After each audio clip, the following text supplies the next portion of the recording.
From Lagos, the nation's commercial capital, this is the news at 10. Live from Channels Television. Reporting tonight, Ijoma Oyato.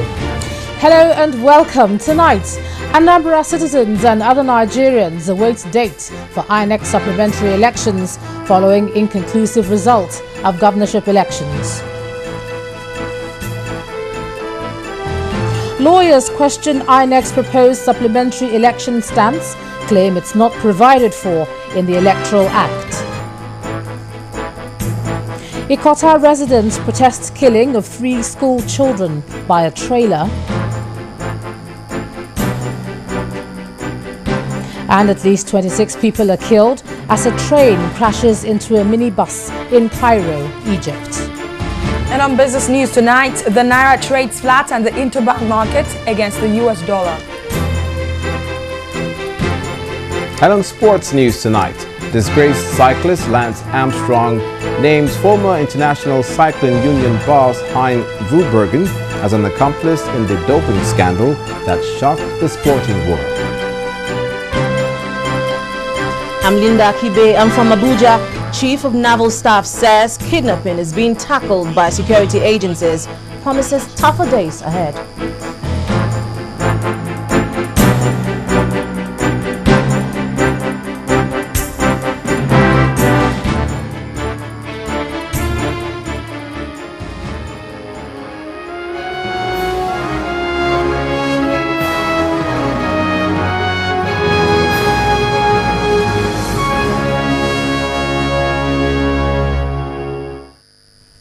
Inconclusive is one word the people of Anambra did not expect to be the outcome of the governorship election in the state.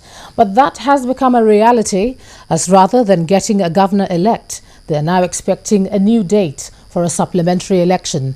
The INEC Chief Returning Officer in Anambra, Professor James Ekwoke, explained in the early hours of today that the decision is due to the fact that the number of cancelled votes is more than the difference between the number of votes polled by the winner and the runner-up.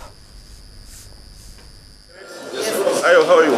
From about 9 p.m. yesterday up until about 5 a.m. today, party agents and journalists await the verdict. Who becomes the governor-elect of Anambra State? At a few minutes past midnight, it seems, the long wait has yielded truth. The electoral officers of the various local governments and the returning officers begin to reel out figures of results from their areas. NMPP 72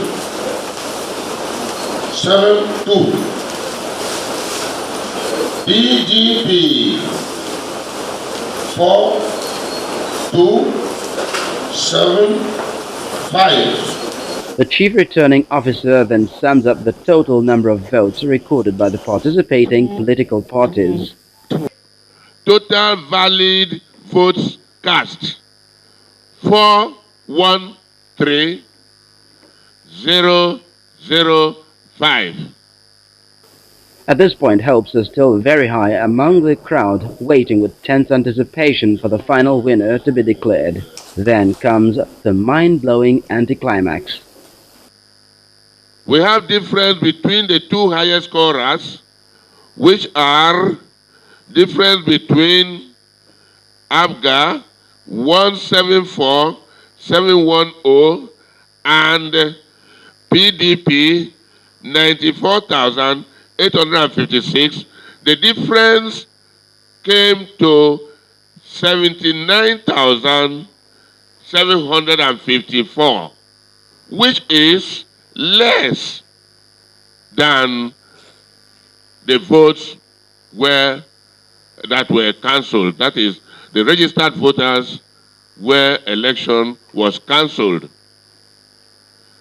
Because of this, we cannot return the winner in this election. Only those areas that election was cancelled.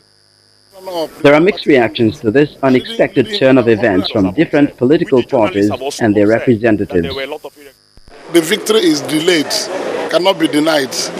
the lead we are given the runner-up, the first runner-up, the second runner-up, and the third runner-up cannot be closed. We are called for the entire cancellation of the whole process and the starting of a new process. And we are equally asking for the redeployment of the REC so that a new and fresh REC will come and organize a fresh election for us in Anambra State. INEC should go beyond this and look into the several allegations of irregularities which we have observed, which other candidates have observed, which the election monitors have observed, which the journalists have also observed. With the inconclusive results from the Anambra State governorship poll, the people have to endure yet another tense round of voting in the contentious areas before they can know who is the next governor-elect. Meanwhile, the waiting game continues.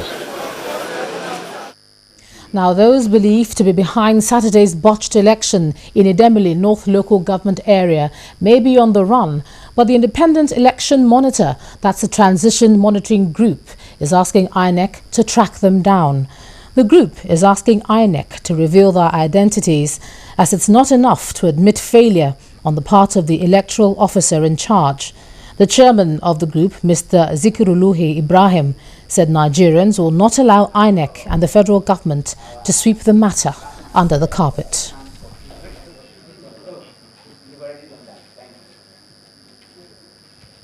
TMG salutes INEC's courage for accepting responsibility for failure of their official, whom they claim was working for outside interests, and whom they say has been handed over to the police for his investigation. We shall urge INEC, the security, and the federal government to expose the outside interests. All Nigerians want to know whether it is political party that is the outside interest, if it's the federal government, if it is state government. We want to know that outside interest, because 2015, everybody is looking forward to it, and the politician, as far as they are concerned, is a battlefield for them, do or die affair. If we must make 2015 work, then we must start with Anambra election. On April 4, 2011, we were told that the contractor that was contracted to supply ballot materials, result sheets, could not deliver. That was why the election was aborted midway on that day. And INEC declared that they were going to expose the contractor and prosecute him. Up to today, Nigerians are yet to know the identity of that contractor. And that matter has been swept under the carpet.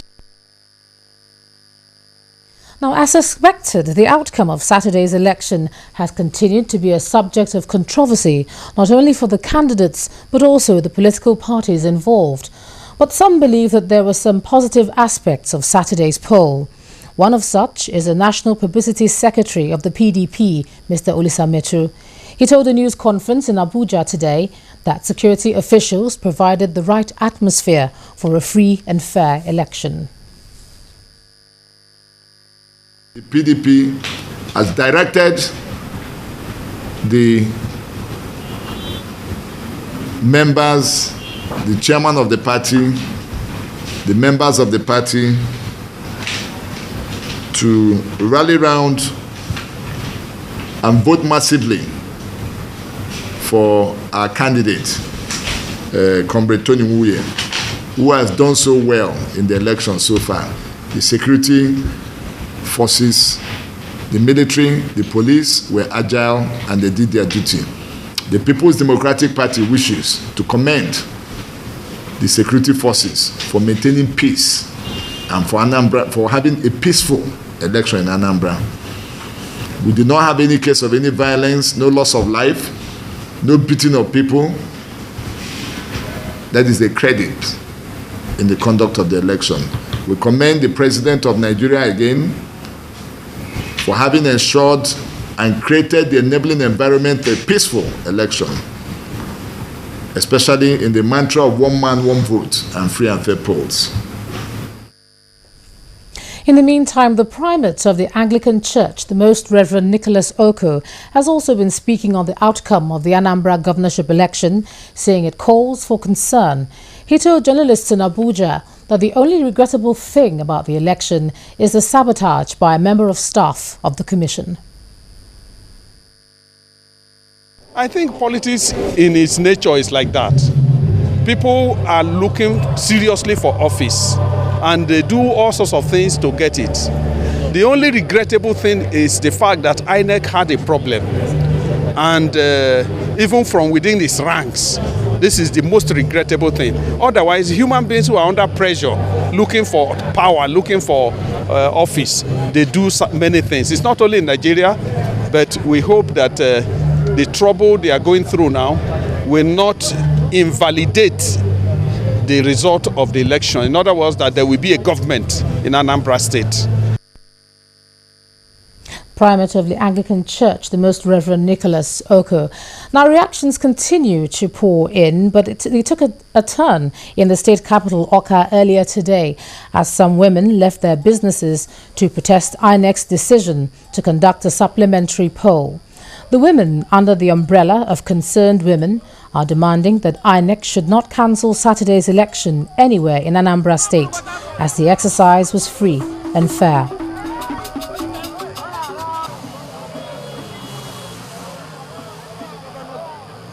P2B's predecessors together, they didn't do 1/10 of what P2B has done in Anambra State.